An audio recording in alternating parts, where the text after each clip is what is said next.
Eu quero agradecer,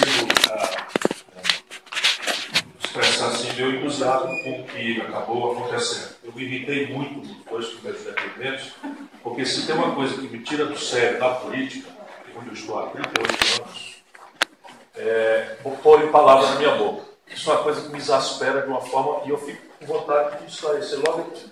Consegui que fala aqui. Então, muitos tiraram as palavras falsas que botaram na minha boca. Espera um pouquinho, vocês não acham que eu me desloquei de madrugada de Goiás para cá, puxando a bala que está ali testemunhando para vir insultar o Lula aqui dentro? Vocês não acham isso? Não é possível, não é possível isso. Se acham, eu vou esclarecer aqui alguma coisa, alguns argumentos.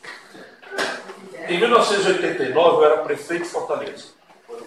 O Lula era uma novidade, despreparadíssima, e eu apoiei o Lula no segundo turno. Em 94, o Lula, completamente desorientado em relação ao que compreendia o Plano Real, eu era ministro da Fazenda do Itamar, que nós produzimos o impeachment do Collor, o Lula junto, e o PT, na madrugada, ameaçou não apoiar o Itamar. Ou seja, faz a luta do impeachment, o Itamar toma posse e o PT resolve ir para a oposição. E o país que se foda, com licença da expressão aqui. Foi madrugada dentro, uma conversa dura com meu companheiro, Lula, amigo de longuíssima data. Então, assim, se vocês querem argumento para defender o governo do Lula, eu vou dar alguns, que não precisa ser esse caudilismo apaixonado, do infalível, tal. Eu vou dizer para vocês coisas que eu estava lá dentro. Com o Lula, o salário mínimo saltou de 76 dólares para 320 dólares a poder de compra. Com o Lula, o gasto social no Brasil saiu de 15% do PIB por 3 décadas para 22% do PIB. Com o Lula, o crédito saltou, o crédito em direção ao povo. Construção civil, agricultura familiar, crédito consignado para os aposentados, saltou de irrisórios 15% do PIB para 55% do PIB. O maior volume de crédito da história brasileira. Com o Lula, a fome foi banida dos lares dos brasileiros. E eu sei o que eu estou falando, eu sou nordestino, eu sou do interior do Ceará.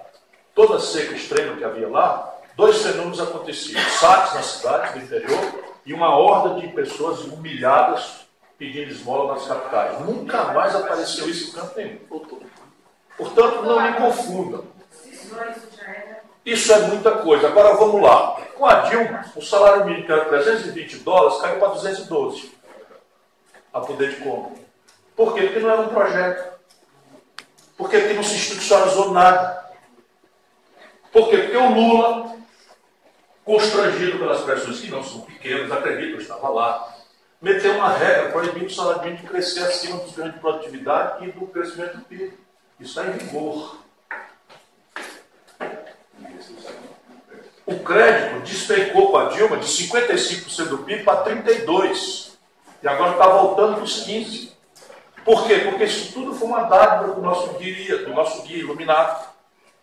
E nada disso foi institucionalizado, nada disso é um projeto.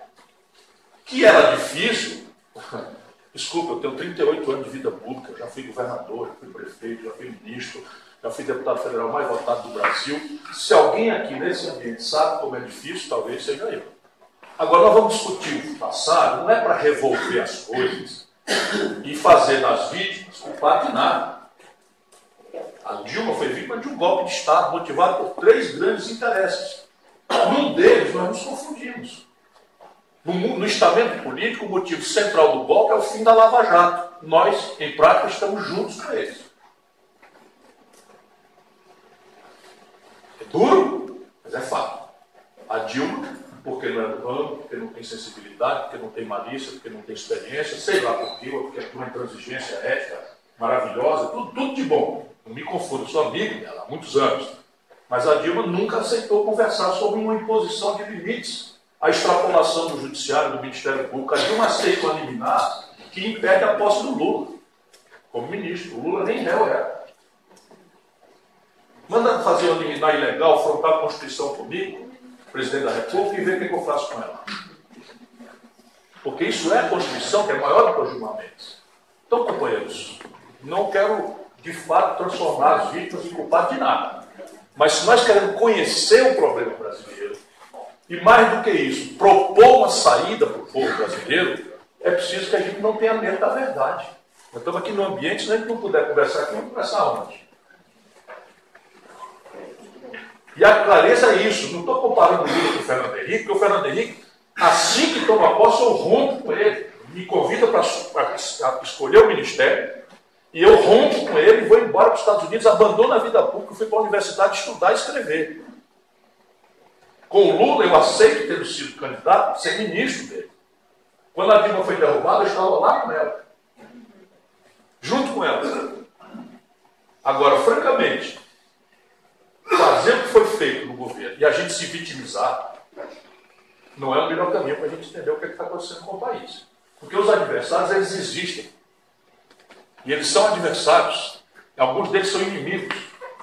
E acredite, no Brasil não é propriamente uma burguesia internacional que está comandando, não. Aqui tem uma caricatura. Os juros na Europa, nos Estados Unidos, não tem nada parecido com o que está acontecendo no Brasil. Então tem uma margem aqui no Brasil para a gente fazer uma brecha, romper esse pacto rentista, que infelizmente não aconteceu. Por que eu faço vocês confundir o governo Lula com o Fernando Henrique? Não tem nada a ver um com o outro. E tem. Qual é a trend que domina a economia política brasileira? Eu explico para vocês qual é.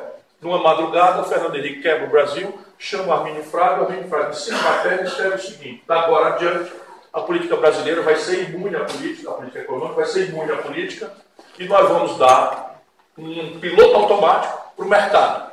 Qual seja? Superávit primário. Você sabe qual foi o superávit primário mais alto da história da humanidade?